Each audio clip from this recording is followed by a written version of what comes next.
Now I get it, I hear you guys loud and clear. You're probably clicking on this video wondering why in the world would an investor want to buy more shares of SCHD or the Schwab US Dividend Equity ETF in 2025 when this ETF has been in a slump for a very long time now, and when there's so many other great ETFs across the market that might even outperform SCHD long term. Now I 100% agree with that, and that's why I personally would never make this ETF my entire investment portfolio, but I do own a ton of it, and I'm still buying more and more of this ETF every single day. Now I'm going to share with you guys 5 of the best reasons I personally think this ETF is still worth buying in 2025 and beyond, and why I see this ETF as a fit in a long-term dividend portfolio. It took me a long time to come up with the 5 best reasons to add this ETF in a portfolio these days. Again, like I said, because there's so many other great ETFs across the market, which I also want exposure to. And let's be real here, the average investor doesn't have all that much cash balance to go around with, so an ETF better offer something decent if they want to get our attention. All to say that if you guys want to see the 5 reasons why this ETF still might be worth buying in 2025, then make sure to stick around, drop a link down below, and let's get right into it. My A to Z Dividend Investing ebook has helped countless dividend investors get started with their journey. And my custom dividend tracker that I'm constantly using here on the channel has also helped so many investors stay on track and allow them to see their dividend income in real time. Well, today I have another treat for you guys. I'm not only going to offer you my A to Z Dividend Investing ebook and the custom dividend tracker, but also just for a short limited time, I'm going to be adding in my brand new weekly dividend blueprint ebook to show you how you can get started with weekly dividend ETFs and add this into your investing strategy. This offer is not going to last long, so go ahead and click the first link down below in my description, and you're going to get both ebooks and the custom dividend tracker bundle. But like I said, please act fast because this won't be around for long. Now let's get back into the video. Now before we get into the first reason why this ETF is still worth buying, in my opinion, in 2025, why I'm still buying shares of it, looking at this ETF's performance as far as total return goes this year, on the 1 year time frame, SCHD is up around 4%, where the SPY is up around 15.5%. Now year to date is even worse. SCHD is only up 2.6%, where the SPY is almost up 10%.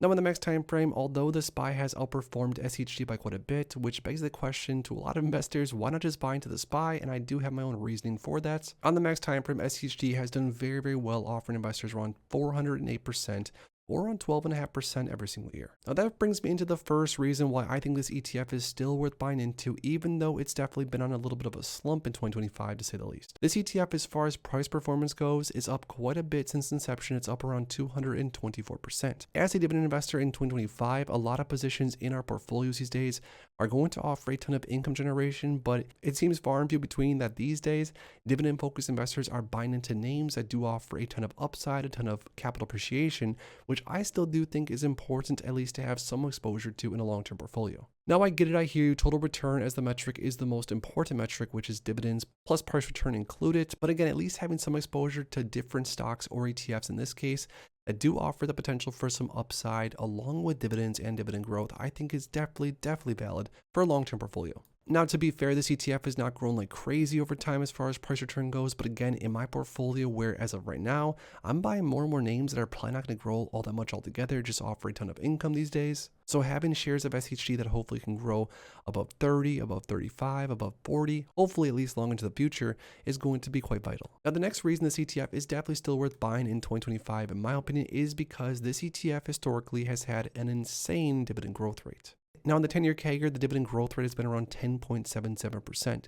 That means that historically, this ETF has paid investors more and more cash flow to the tune of around 10% per year on average, some years of course being more than others. Now maybe the argument is that just because SCHD has offered X amount in dividend growth historically does not mean that it's going to be able to do so in the future, and that definitely can be the case, but this ETF historically has offered a ton of dividend growth, making tons of investors out there quite rich just by holding onto the shares and getting paid more and more cash flow quarter after quarter after quarter. The next reason this ETF is definitely worth buying into, in my opinion, is because this ETF does have a very strong methodology. This ETF does not have active managers that choose which stocks to be added and taken out of the ETF. They have a systematic approach, which basically screens tons and tons of different individual stocks. As you can see right here, this is how it works, and basically creates a portfolio based upon all these different hurdles to jump through. Now, again, depending on the year, this can either hurt or help SCHD, but as I shared with you guys a minute ago, the ETF has offered around 12% return every single year, which is definitely impressive, and again proves, in my opinion, that the methodology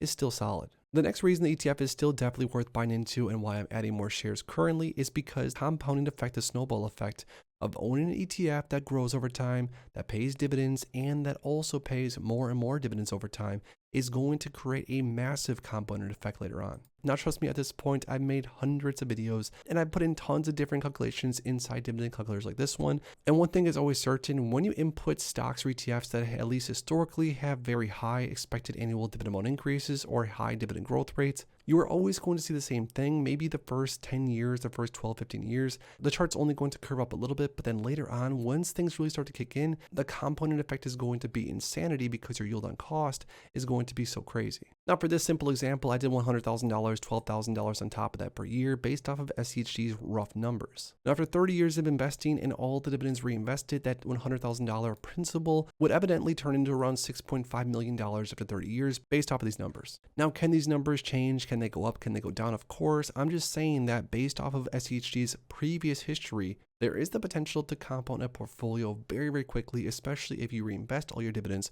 over the years. Now, the last reason I think this ETF is still worth holding on to is because it offers a ton of diversification within the portfolio, which might or might not be important to you. To me, diversification helps me sleep well at night, knowing that if a single stock or even a few stocks within the basket of holdings has a bad week, a bad quarter, a bad year, hopefully the rest of the names will pick up the slack. Now, SCHD has around 100 different holdings, so you are getting a ton of diversification. And of course, all these individual names had to make it through tough screenings to become part of SCHD in the first place. Although most of the names inside of SCHD are not my favorite companies necessarily across the entire markets, they do their job, they pay dividends, they've grown over time, and they've paid more and more in dividends over the years, at least based off of the systematic approach. So that, my friends, are 5 of the main reasons I think this ETF is still offering a buying opportunity as of right now in 2025. There's even other things like the fact that the ETF is super cheap to hold on to, the fact that the ETF is going to be very tax friendly, depending on what type of brokerage you're investing into. There's really tons of things that this ETF can offer potentially long term. Now, even though I'm bullish on SCHD, like I mentioned towards the intro, I never would only hold on to that ETF. And I'm very happy I never sold everything for that ETF long term,